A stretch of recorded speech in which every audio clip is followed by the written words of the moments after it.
Trying to make it a little less grimy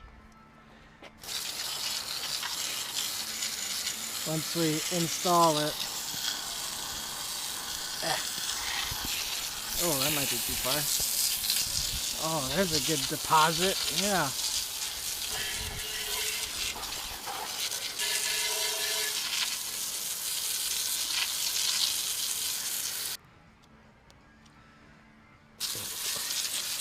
Some of that shit is rock hard though.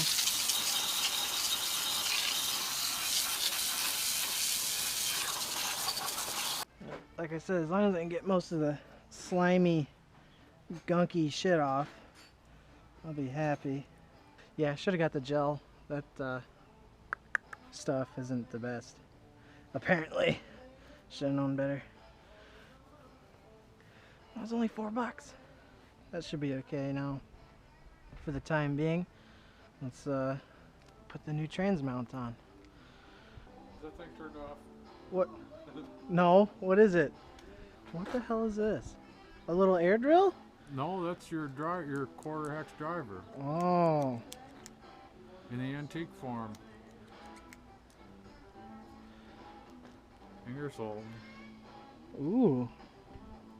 And it came just in a box of crap somebody gave me. Huh.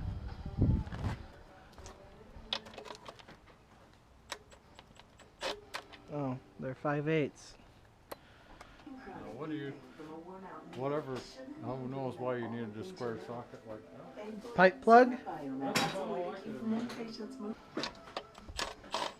Oh, dicks. They're 3/4. That's what I went to grab the first time. I should have trusted myself. There we go. Yep. I don't know. Maybe this mount wasn't so bad, but I'm replacing it. No, they're 11/16. That's roughly 18 millimeter for 11/16. Come on. Still not perfect.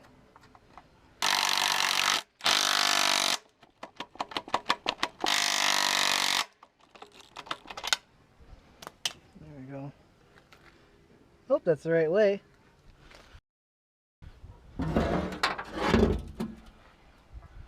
Nope, it's backwards. Great.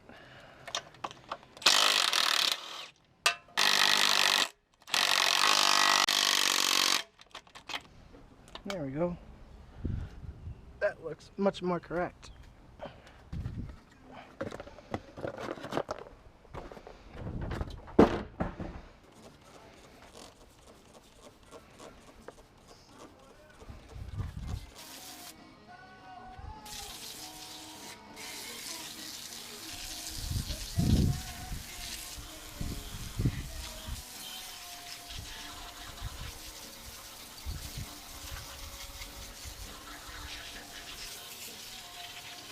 So this is a part a lot of people don't know about or leave out when you're working on manual transmissions.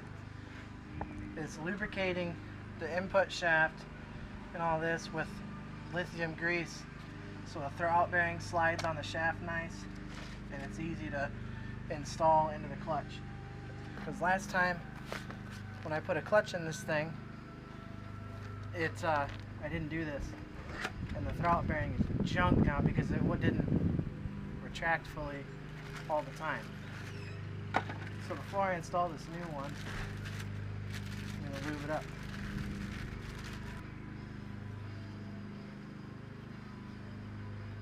Put a little bit on the clutch fork surfaces too, make those nice and easy. It's alright to grease the splines even.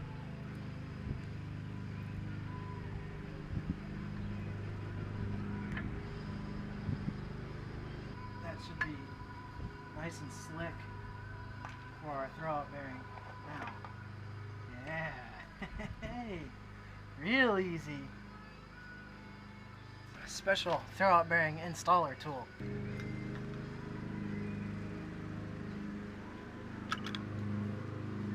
One. There's two. That's the fork mounting spring. You don't want to lose that. That sucks. Go ahead and slip that whole thing on. And then take this little clip here, spring, and just throw it on the end of the clutch fork. Yeah, nice and easy. Good and slick. So the slave cylinder comes in this side. Load off, it goes back. Super nice. Good. Now I shouldn't have any more problems with this thing end up screaming in a few years when it's humid outside. It should retract fully every time.